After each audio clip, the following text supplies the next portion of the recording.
अस्सलाम वालेकुम नाजरीन, मैं हूं समीना पाशा। मेरे साथ मौजूद है इमरान याकूब खान साहब। हम आपको खुशामदीद कहते हैं दोनों। और इस वक्त चूँकि ये स्पेशल एपिसोड है तो हम एक स्पेशल जगह पर स्पेशल लोगों के साथ मौजूद हैं। गवर्नर हाउस लाहौर में इस वक्त हम मौजूद हैं और हमारे साथ आज स्पेशल गेस्ट हैं गवर्नर साहब जनाब चौधरी सरवर साहब, और उनके साथ उनकी अहलिया भी तशरीफ़ रखती हैं बेगम परवीन सरवर साहिबा। आप दोनों का बहुत शुक्रिया। अस्सलाम वालेकुम।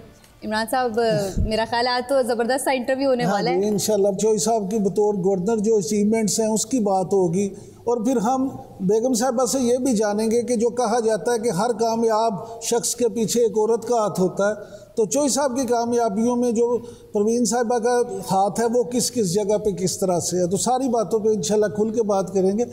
चौधरी साहब, पहले तो सबसे मैं ये पूछना चाहूँगा कि ये जो फैसला किया शुगर स्कैंडल के हवाले से कि पंजाब हुकूमत को भी इसमें उन्होंने कहा ज़िम्मेदार है, जहांगीर तरीन साहब ज़िम्मेदार हैं, खुसरो मुख्तियार साहब हैं, और अभी शहजाद अकबर साहब ने उसके बाद फिर प्रेस कॉन्फ्रेंस भी की जब कि हम इसमें जो भी ज़िम्मेदार हैं उनको कटहरे में लाया जाएगा, पर्चा भी होगा, सब मुकदमा भी होगा, रेफरेंस भी होगा, तो तुसी की नवा चंद चढ़ाता है। देखिए, हमने बार बार कहा, प्राइम मिनिस्टर ने भी ये बात कही कि इंसाफ के तकाज़े पूरे होंगे, तो अदारे जो भी फ़ैसला करें उस पर मेरा ख़्याल है कि मनोमन हम अमल करते हैं।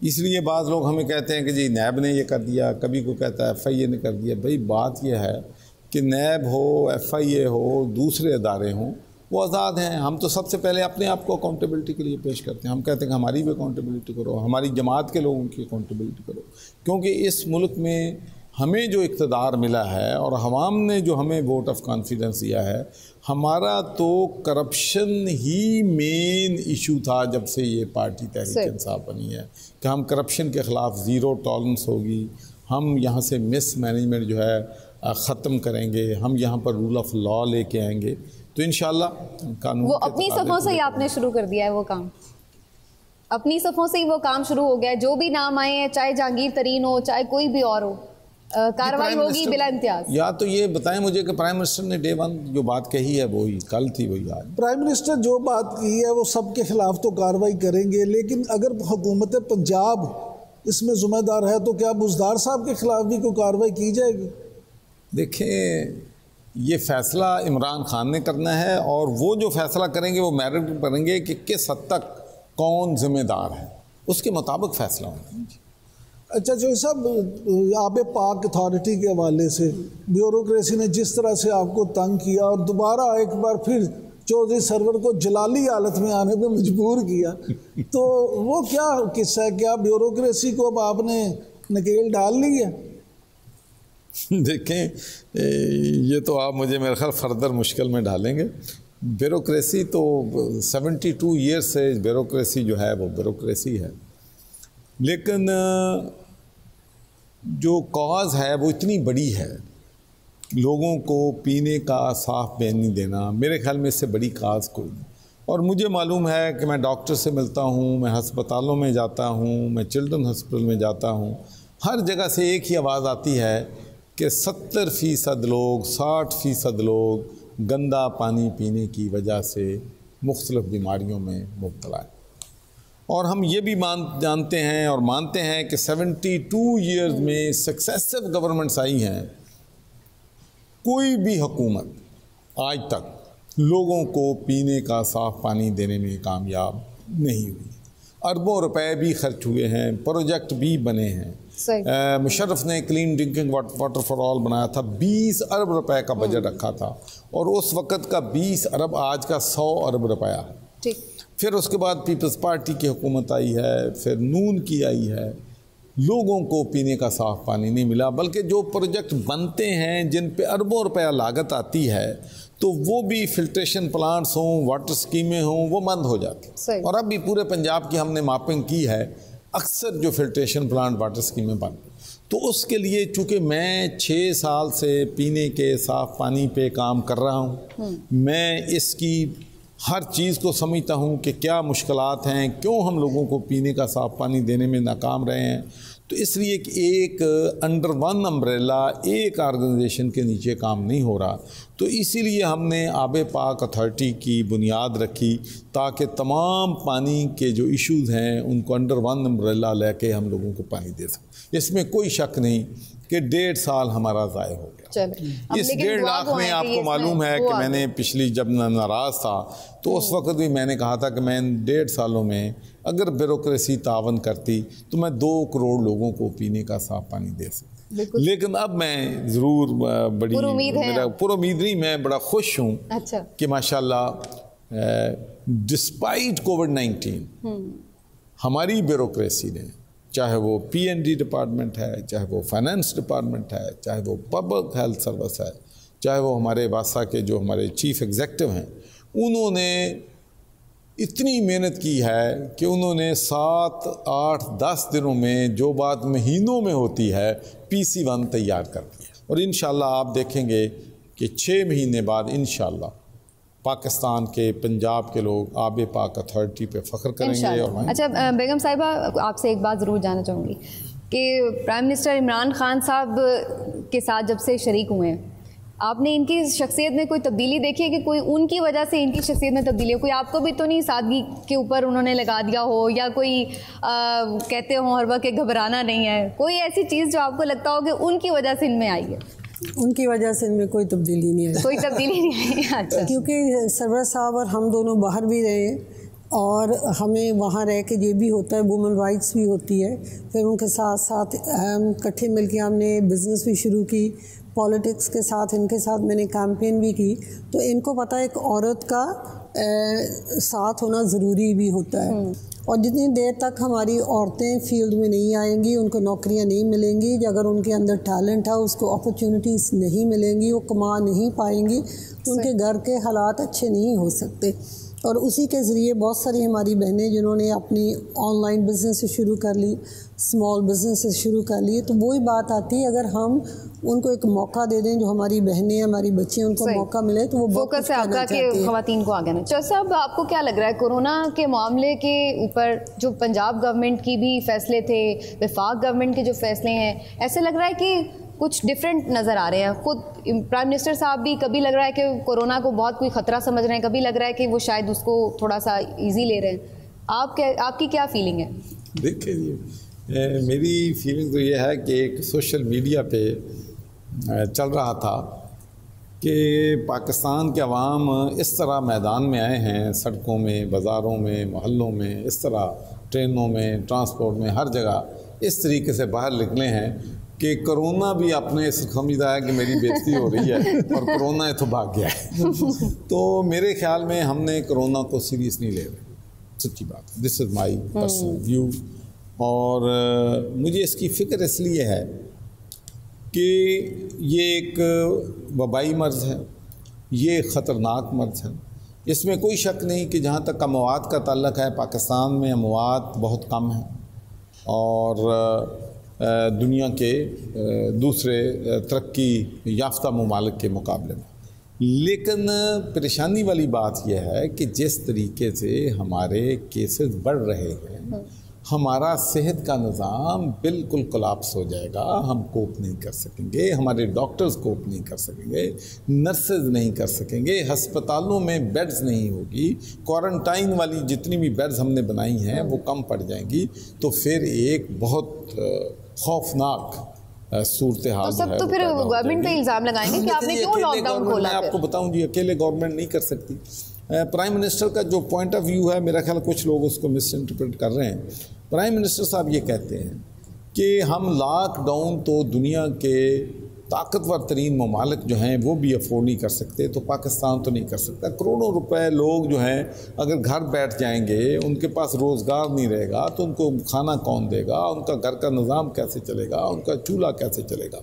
आप वक्ती तौर पे तो ठीक है, आपने कर दिया कि 1 करोड़ 20 लाख लोगों को आप 12,000 रुपया फ़ी फैमिली देंगे जिनसे, लेकिन वो 12,000 तो 4 हफ्ते में 6 हफ्ते में ख़त्म हो जाएगा। उसके बाद आप क्या करें? तो उनका पॉइंट ऑफ व्यू ये है। लेकिन बदकिस्मती से अवाम ने 2 चीज़ें जो है कि हमने की हैं या हुई हैं उसको मिस इंटरप्रेट किया है।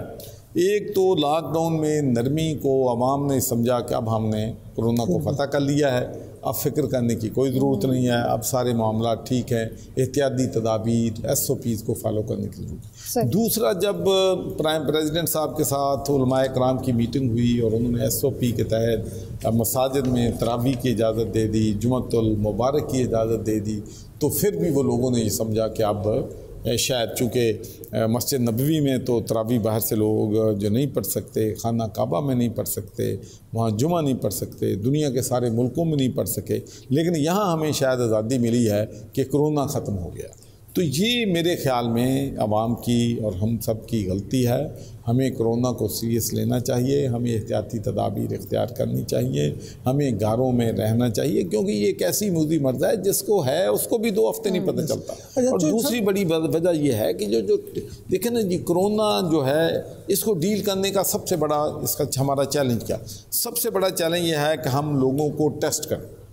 जब आप टेस्ट करेंगे तो फिर आप ट्रेस करेंगे कि किन लोगों को कोरोना या पॉजिटिव है, फिर उसके बाद आप उनको आइसोलेट करें। लेकिन हमारे तो टेस्ट जो हैं, अगर हम आबादी का तनासब देखें, हमें तो अपनी जो कैपेसिटी है टेस्टिंग लेबॉर्ट्री की वो बढ़ा रहे हैं। बल्कि मैं तो आपको कहना चाहूँगा कि आप देख लें कि यूनिवर्सिटी ऑफ हेल्थ साइंसेज उन्होंने टेस्ट लेबॉर्ट्रीज जो है इस्टेब्लिश की है। फिर उसके बाद यूनिवर्सिटी ऑफ लाहौर ने टेस्ट लेबॉर्ट्री जो है वो बनाई है। फिर अपने अल खिदमत फाउंडेशन वालों ने अपनी टेस्ट लेबॉर्ट्री बनाई है। फिर मैं यूनिवर्सिटी ऑफ लाहौर में करके आया हूँ इफ्ता। तो मैंने इन जो लेबॉर्ट्रीज इनका इफ्ता खुद किया है, और ये वो लोग हैं जो प्राइवेट सेक्टर में लोगों को सर्विस देने के लिए बना रहे। तो अब जब टेस्ट होंगे तो फिर ही हमें पता चलेगा कि कितने लोग हैं। जो सब बात ये है कि हुकूमत पे तनकीद इसलिए भी होती है कि चौधरी सरवर अगर ज़ाती हैसियत में ये फैसला करते हैं कि मैंने 1 लाख बंदों तक राशन देना है, वो कोशिश शुरू करते हैं तो 3 लाख से ज़्यादा लोगों को राशन दे देते हैं।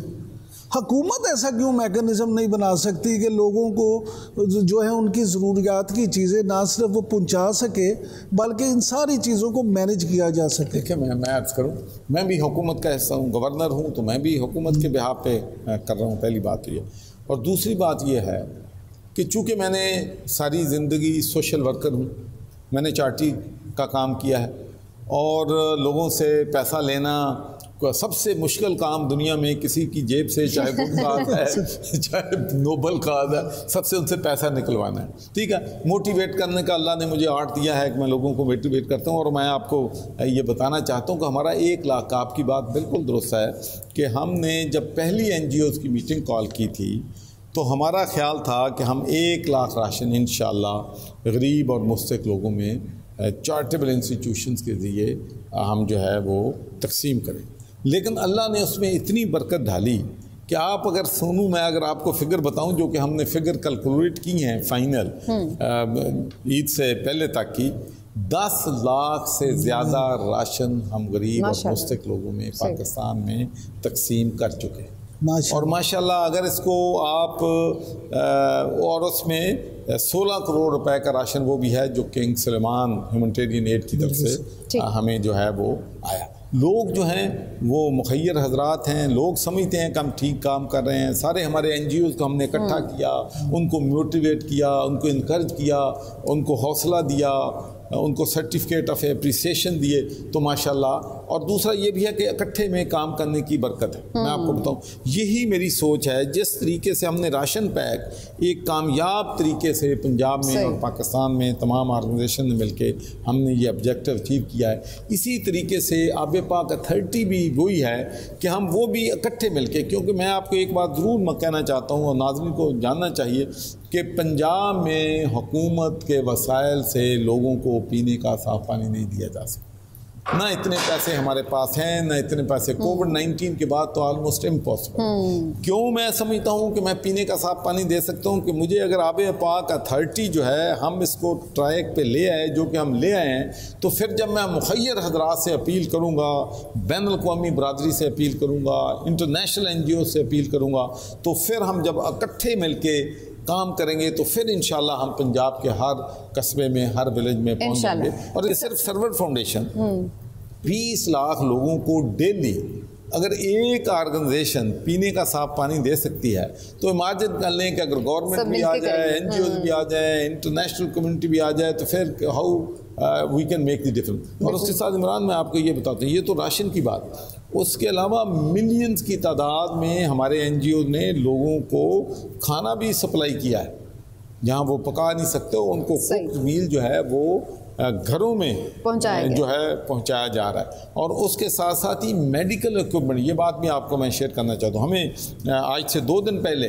हमने MOU साइन की था, जहाँ पर हमें यूनिलेवर वालों ने 11,000 किट्स जो हैं उन्होंने अखुवत को दी हैं। और उन्होंने यूनिवर्सिटी ऑफ हेल्थ साइंसेज से मेरी मौजूदगी में, चूँकि मैं चांसलर यूनिवर्सिटीज़ का मेमोरेंडम ऑफ अंडरस्टैंडिंग साइन किया है कि जो हमारे मिसाल के तौर पर हमारे यतीम खाने हैं, हमारे फाउंटेन हाउस है, उन इलाकों में भी जो वहाँ पर गरीब लोग काम करते हैं उनके टेस्ट जो हैं फ्री किए जाएंगे। और उसमें बल्कि ये भी मैंने आज एक चीज़ जो है परसों ऐड करवाई है कि जो हमारे मीडिया के लोग हैं जो अफोर्ड नहीं कर सकते, उनका भी इंशाल्लाह हम PCR जो है टेस्ट जो है वो फ्री करेंगे। तो ये चीज़ें हैं जो अगर आप इकट्ठे काम करते हैं तो इसमें अल्लाह इस पर मज़ीद भी बात करते हैं। एक ब्रेक ले लें, ब्रेक का टाइम हो गया नाज़रीन, एक छोटा सा ब्रेक लेते हैं और फिर हमारी जो खुसूसी आज की गुफ्तगू है वो जारी रहेगी गवर्नर पंजाब चौधरी सरवर साहब के साथ, और उनकी एहलिया हमारे साथ मौजूद हैं। ब्रेक के बाद वापस आते हैं।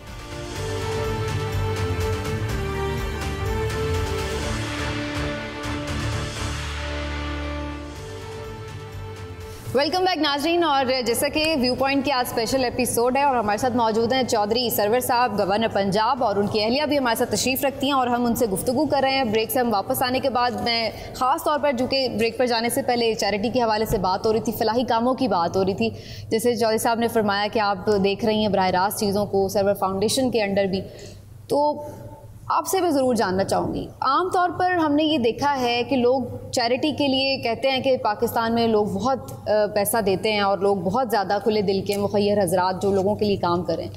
कोरोना क्राइसिस में तो जो मुखय्यर हजरात हैं वो भी हिल के रह गए हैं और लोग बड़े डिस्टर्ब हुए हैं। तो क्या आपको इस दफ़ा जो लोगों का एक एटीट्यूड था, इस पर कोई फ़र्क नज़र आया है कि थोड़ी कम लोगों की इस्तिताअत हुई है, या फिर आपको लगा कि पहले से बढ़कर लोग कर रहे हैं? मेरे ख्याल से कोरोना की वजह से लोगों को जिन्होंने देना था उन्होंने फिर भी दिया। कुछ लोग ऐसे होते हैं उनके पास पैसा बहुत होता है पर दिल नहीं होता। कुछ लोग ऐसे होते हैं उनके पास बहुत कम होता है पर फिर भी अपना हिस्सा डालना चाहते हैं। तो अल्हम्दुलिल्लाह काफ़ी लोगों ने मदद की है। हमने प्रिजन्स में खाने के तौर पर वाटर फिल्ट्रेशन प्लांट भी अभी हमारे लग रहे हैं। अभी अल खैर फाउंडेशन के साथ हमने MOU साइन किया था, उनके ज़रिए हम 20 वाटर फिल्ट्रेशन प्लांट से लगा रहे हैं पंजाब, 4 हम बलूचिस्तान में लगाएंगे। So this is on going. और अल्हम्दुलिल्लाह 1-2 हॉस्पिटल के साथ भी मेरा है, और कोई भी जब किसी पेशेंट्स को ज़रूरत होती है हॉस्पिटल जाने के लिए तो उसको हम रेफ़र कर देते हैं, तो वहाँ जाके उनका फ्री ऑफ कॉस्ट उनका इलाज हो जाता है। जैसे जास हॉस्पिटल है तो वहाँ मैं उनको भेज देती हूँ, और तकरीबन ओवर 500,000 पेशेंट्स का हम इलाज कर चुके हैं through the mother and child health. एक बात है बेगम साहब, लोग कहते हैं ये सारे गवर्नमेंट के काम है, जो हमारे स्ट्रक्चर हैं वो इतने अच्छे होने चाहिए कि हमें बहुत ज़्यादा चैरिटी पर, बहुत ज़्यादा इस तरह की तंजीमों पर, फाउंडेशंस पर इतना हमें इन्हिसार नहीं हम कर सकते। चौधरी साहब पहले भी गवर्नर रह चुके हैं, अभी फिर से हैं, अब ज़ाहिर मुख्तलिफ पार्टी के उससे एंड से। पहले परफॉर्मेंस ज़्यादा बेहतर थी या अब आपको लग रहा है कि ज़्यादा परफॉर्मेंस बेहतर हो रही है एज ए गवर्नर भी इनकी, और ओवरऑल जो पंजाब में सिचुएशन है हेल्थ फैसिलिटीज़ के हवाले से भी, और ओवरऑल? मेरे ख्याल से जो हमारे हॉस्पिटल्स हैं वाकई उनको अच्छा करना चाहिए, क्योंकि हमारे मुल्क में जितनी भी हमारी गवर्नमेंट्स आई है, I feel bad saying this but ना तो उन्होंने हेल्थ के ऊपर इतना काम किया, न एजुकेशन के हवाले से, क्योंकि बहुत सारे हॉस्पिटल्स आर नॉट इक्विप्ड। जैसे जिनाह हॉस्पिटल उसमें 8 एस्केलेटर्स थे, जो लिफ्ट्स थे, 8 लिफ्ट्स थे उसमें, और उनमें से कोई भी नहीं काम करता था। और अभी जो उनको जो चैरिटी वाले लोगों ने या मिलजुल के जहाँ जो हमारा एजाज ट्रस्ट है, मेरे ख्याल शेख एजाज ट्रस्ट, उन्होंने पैसे लगा के तो उन लिफ्ट्स को बेहतर किया। So this is government charity funded. तो मेरे ख्याल से हमारा मुल्क गरीब है, चैरिटी को भी साथ साथ लेके चलना पड़ेगा, पर कुछ ऐसे है जो हमारी गवर्नमेंट को वाकई करने चाहिए थे काम, जो नहीं किए।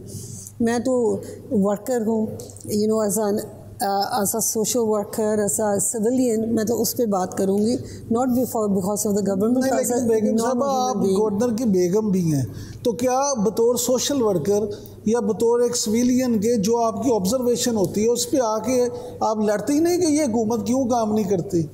नहीं, मैं कहती भी हूँ, पर दूसरा ये भी है 85% हमारे मुल्क के ऊपर कर्जा है। और अगर अभी वाली हुकूमत की बात करें तो उन्होंने अभी 2 साल या 2.5 साल हुए आए हुए, तो उनको तो टाइम लगेगा। और जो चीज़ें पिछले 50-60 ईयर से चल रही है, जिधर उन्होंने फोकस नहीं किया, कुछ एरियाज़ में उन्होंने काम किया, फोकस किया, कुछ एरियाज़ में उन्होंने नहीं भी किया। जैसे दूसरे मुल्कों में देख लें, उनकी प्रायोरिटी होती है हेल्थ एंड एजुकेशन। तो अगर हमारी प्रायोरिटी हम इसी 2 चीज़ों को रखते तो हमारा मुल्क बहुत अच्छा होता और हमारे बहुत सारे बच्चे स्कूलों में होते, पढ़ जाते। क्योंकि अगर हम अपने नौजवानों को एजुकेट नहीं करेंगे, हमारी नेक्स्ट जनरेशन एजुकेट नहीं होगी, तो हमारा मुल्क नहीं तरक्की कर पाएगा।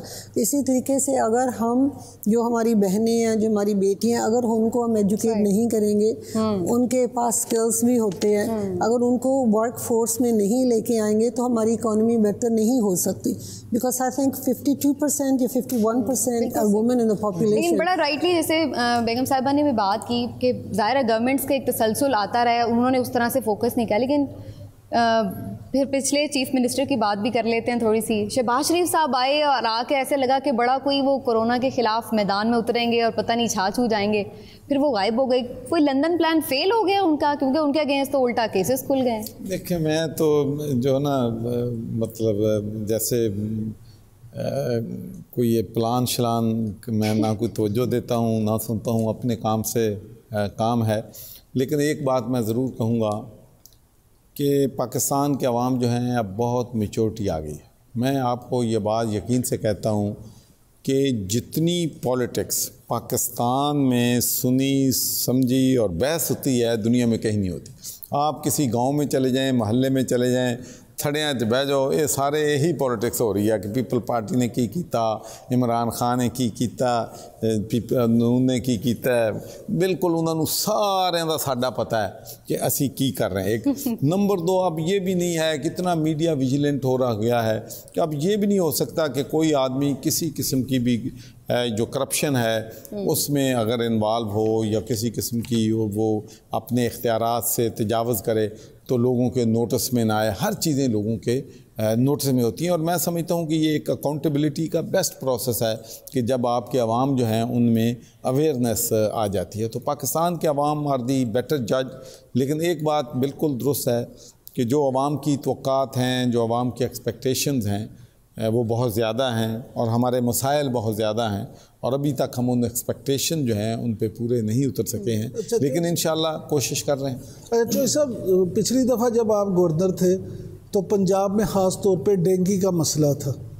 इस दफ़ा ये कोरोना का मामला हुआ है, तो दोनों वज़ीर आला जो थे, शहबाज शरीफ, उन्होंने डेंगू के साथ लड़ा और ये अब कोरोना के साथ उस्मान बुज़दार साहब। तो आप बतौर गवर्नर के क्या समझते हैं, दोनों में से ज़्यादा अच्छी परफॉर्मेंस किसकी है? देखिए, मैं आपको एक तो पहली बात तो यह है कि जो डेंगू का इशू है वो दुश्मन आपको नज़र आ रहा था कि ये दुश्मन है, इसको मारना।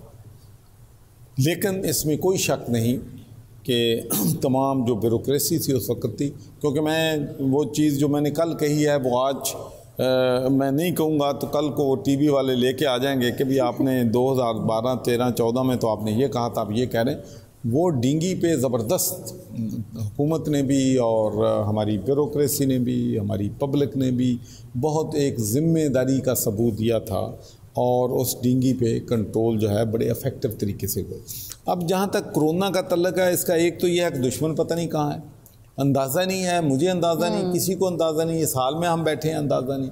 और फिर जो एक छुपा हुआ दुश्मन है ये पता नहीं किस पे वार कर रहा है। तो ये इसके डायनामिक्स जो हैं कोरोना के बहुत ज़्यादा मुश्किल भी हैं, बहुत ज़्यादा ख़तरनाक भी हैं।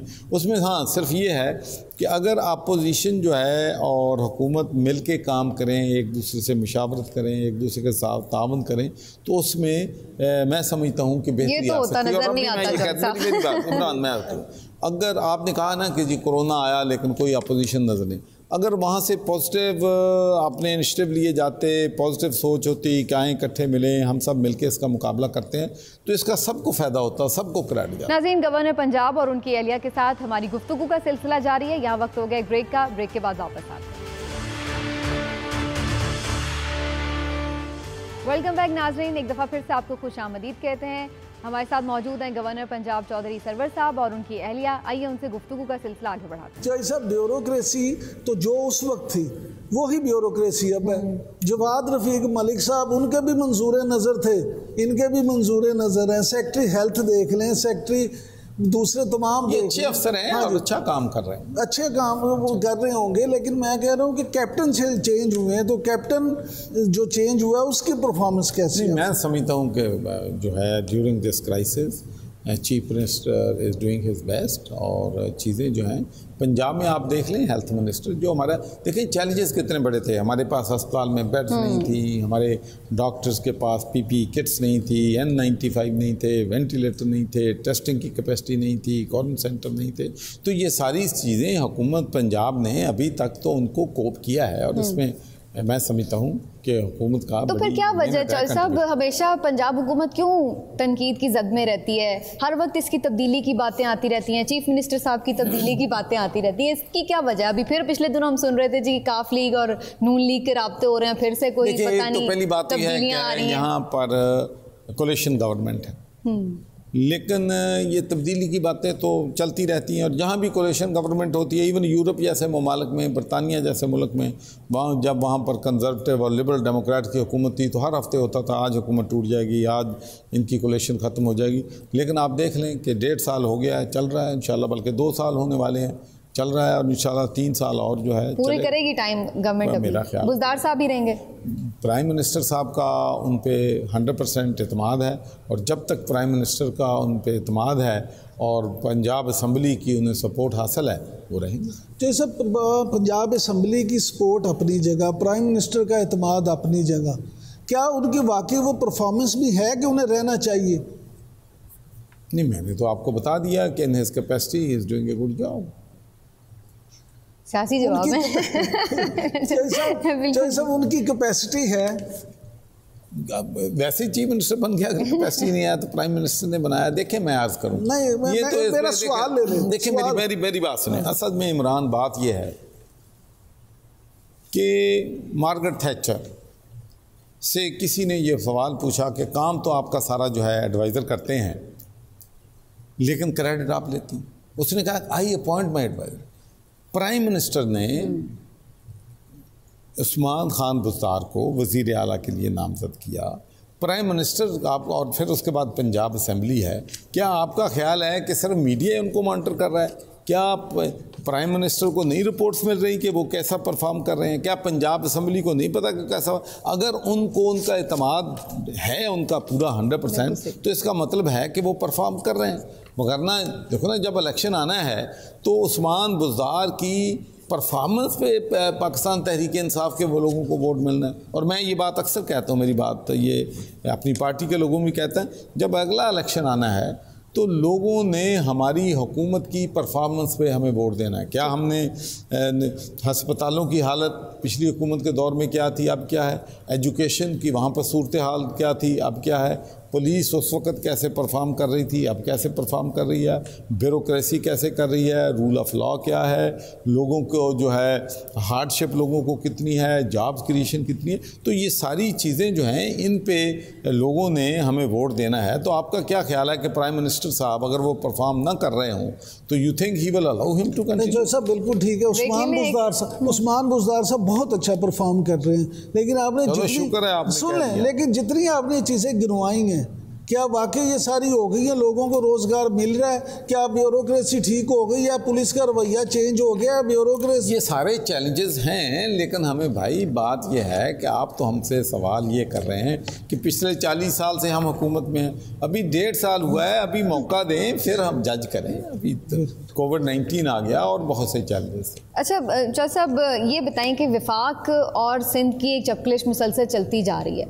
18वीं तरमीम के ऊपर भी अब लोग कह रहे हैं कि जी नज़रें आप बदलना चाह रहे हैं। आप लोगों के पास तो मेजॉरिटी भी नहीं है पाकिस्तान तहरीक इंसाफ के पास, ना फिलहाल ऐसा नज़र आ रहा है कि कोई अपोजिशन आपका साथ देने जा रही है, तो ये मसला क्यों फिर छेड़ा जा रहा है जब आपके पास अभी मेजॉरिटी भी नहीं है? आपको लगता है कि कोई इत्तेफाक राय हो पाएगा? मैं अर्ज़ करूँ जी, पहली बात तो ये सोचना कि शायद सिंध हुकूमत और फेडरल गवर्नमेंट आपस में वार पात पे हैं, ऐसी बात भी नहीं है। ये सियासी बयान चलते रहते हैं। जब आप दूसरी पार्टी में होते हैं तो कोई ना कोई पॉइंट स्कोरिंग जो है चलती है। ये सियासत का ऐसा है, ये पूरी दुनिया की सियासत का एक कल्चर है कि किसी न किसी तरीके से जो अच्छा काम करना है वो एक पार्टी ने कर लेना है, जो बुरा काम होना है वो दूसरे के ज़िम्मे ढालना है। ये सूबे करते हैं कि अगर भाई हमारे पास रिसोर्स नहीं दिए मरकज़ ने तो पूरी 18वीं तरमीम के बाद पूरे इख्तियारात जो हैं वो सूबों के। असल बात यह है कि क्या फेडरल गवर्नमेंट ने जो फ़ैसले सिंध गवर्नमेंट ने किए हैं उनमें कोई रुकावट पैदा की है, क्या उनको फ़ैसले करने से रोका है? और फिर मैं ये भी आपको बता दूँ कि ये जो एक मीडिया में बात नज़र आ रही है कि शायद कोई डिफरेंस ऑफ ओपिनियन है। आप देख लें, कॉलेजेस यूनिवर्सिटी स्कूल बंद हुए, सिंध ने भी बंद किए, पंजाब ने भी बंद किए, बलूचिस्तान में भी बंद किए, खैबर पख्तूनख्वा में भी बंद हुए, गिलगित बल्तिस्तान में भी बंद हुए, आज़ाद कश्मीर में बंद हुए। लेकिन तनकीद आके सिर्फ हुकूमत ही करती है। उसके बाद दुकानें जब खुली तो उस वक्त सारी इकट्ठी दुकानें खुली, शॉपिंग सेंटर खुले तो इकट्ठे खुले।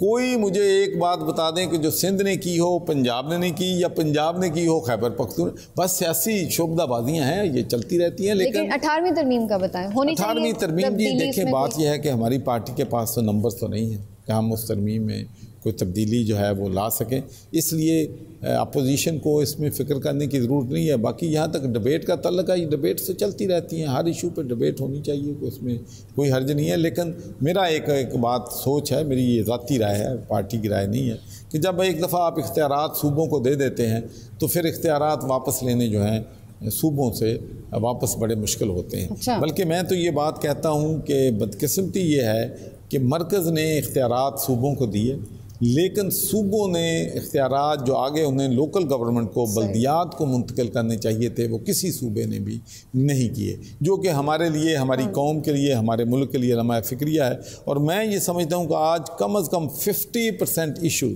मसाइल कम coming होते हैं from Britain, watching their democracy, looking into their local government system, Europe का सिस्टम, बरतानिया का सिस्टम, उसके बाद अमेरिका का सिस्टम।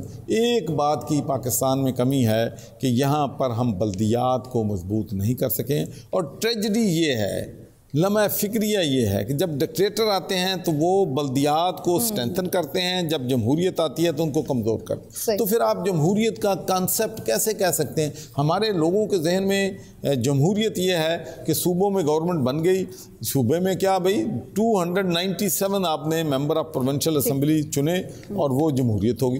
भाई जो लाखों लोग बल्दियात में हैं, अगर आप उनको इलेक्ट नहीं करते, उनको पावर नहीं देते तो जमहूरियत इनकम्प्लीट है, जमहूरियत नहीं। फिर कब इलेक्शन करवा रहे हैं पंजाब में बल्दियात? हम तो करवा रहे थे, हमने तो लेजिस्लेशन भी कर दिया था, ये कोविड आ गया, अब आप कोविड हो जाएगा हाल तो फिर इलेक्शन करवाएंगे। अच्छा बेगम साहिबा, ये बता दें, आपको लगता है पीटीआई में शामिल होकर इन्होंने अच्छा फैसला किया?